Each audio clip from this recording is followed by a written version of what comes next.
Hey guys, wanted to talk to you about the Dropshot.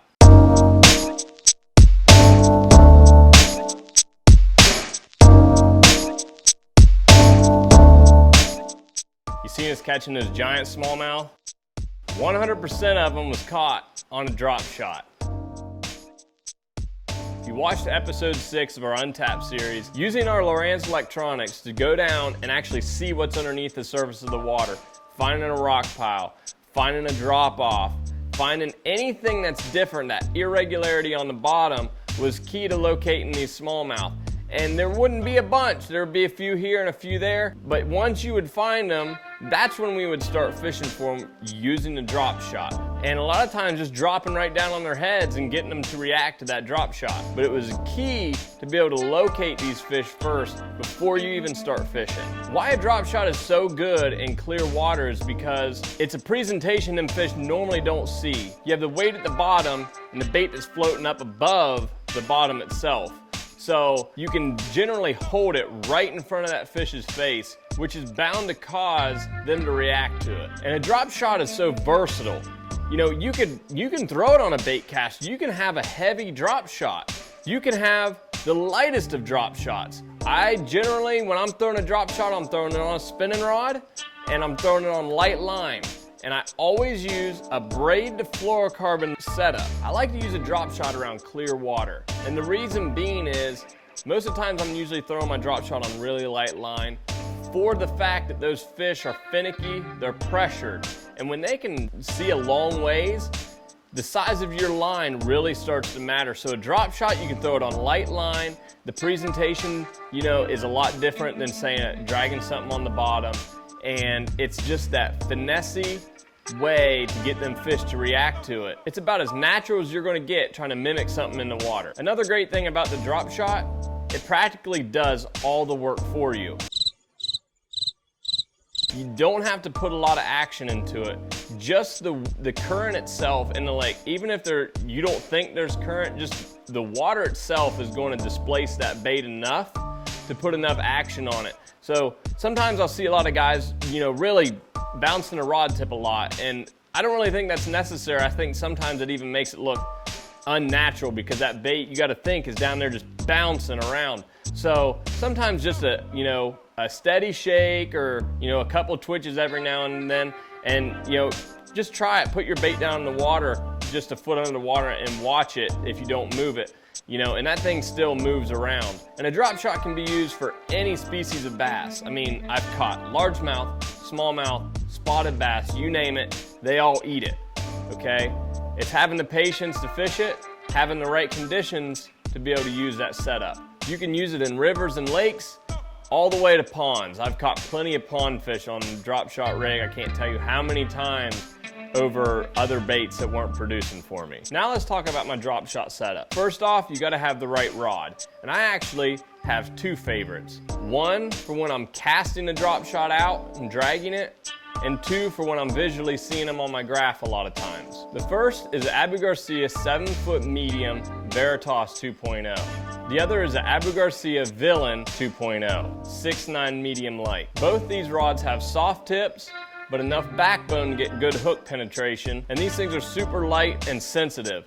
And that's what you want with a drop shot. You want to be able to feel exactly what's going on with that bait down there. And you even get to the point to where you feel like when that fish starts to hit and unhit, like you're so in tune with it through that rod. So that's why having a good rod for this technique is so important. And for my reel, I like to use the Abu Garcia Revo MGX. This thing is newly designed, it is lightweight, the drag system is awesome. Your rod and reel setup for a drop shot is a huge deal for the fact that you want to be able to have lightness and the sensitivity throughout it, helping you to detect those bites even when they're the most subtle of bites, because you'll get them to where you don't even know they're there and you'll pick up and they have it. And that's where having a good rod and reel setup, it's going to allow you to notice those bites. Oh, I took my bait, I bet. Nope, get ready. Okay. Boom, baby. Don't buy your trolling motor. There. Oh, that's a good one. For line, I like to use a braid to fluorocarbon leader. And the reason being, When you have braid on there, you can feel everything. So you're combining the leader, the fluorocarbon leader, so you're invisible to the fish, but you also have the strength and the sensitivity of braid, and that's going to give you the best of both worlds. For my braid, I like to use 15-pound Spiderwire Ultracast, and I pair that up with 8-pound 100% Berkeley fluorocarbon. If you have trouble tying the braid to fluorocarbon knot and having that leader, I'm gonna have a separate video containing just tying my favorite knots for those. So you guys have to check that out. It's gonna be coming out soon. And for my hook, I like to use a #1 Berkeley Fusion 19 drop shot hook. The hook is tiny, and people get intimidated when they see that hook and they think, you know what, I'm not gonna hook them or I'm gonna lose them, but it's actually the total opposite. When I hook a fish on that, I have the utmost confidence that I'm not gonna lose that fish. You very rarely lose fish on a drop shot because of the size of the hook. It's so small that if it penetrates, which it penetrates a lot easier than almost any other hook you are using, but once that hook's in them, 9 times out of 10, they can't throw it. Just because the size of the hook is so small, they have no weight to throw it around. So I'm very confident in that setup, and I always try to use the smallest hook as possible when it comes to drop shotting. And for weights, I like to use anywhere from a 3/8 to a 1/2 ounce lead weight. A lot of guys are using tungsten nowadays. I've used tungsten. I still keep a lot of lead in my boat because a lot of times if you're fishing rocks, you snag and you break off. And you know, sometimes I like using lead weights because, you know, if you got a 1/2 on, you can take a pair of pliers and clip that 1/2 down to whatever size you need just from that 1/2 ounce weight quickly and easily right there on the water. You don't have to drop down and get into your tackle box again. You make that adjustment, you know, in little increments of snipping it off there and go right back to fishing. And those quick adjustments, I can't tell you how many times that I've triggered bites when, you know, the weight was too heavy and I snip a little bit off and drop it back down onto them, and that slower rate of fall got those fish to bite. So just a cool little tip for you guys selecting your weights. And for my bait, I like to use a Berkeley Power Bait Twitch Tail Minnow. I can't tell you how many times this bait has pulled through for me. It's just a simple bait. It looks like a minnow, a shad, so it does the job. This thing has a cool little tail that just bounces around.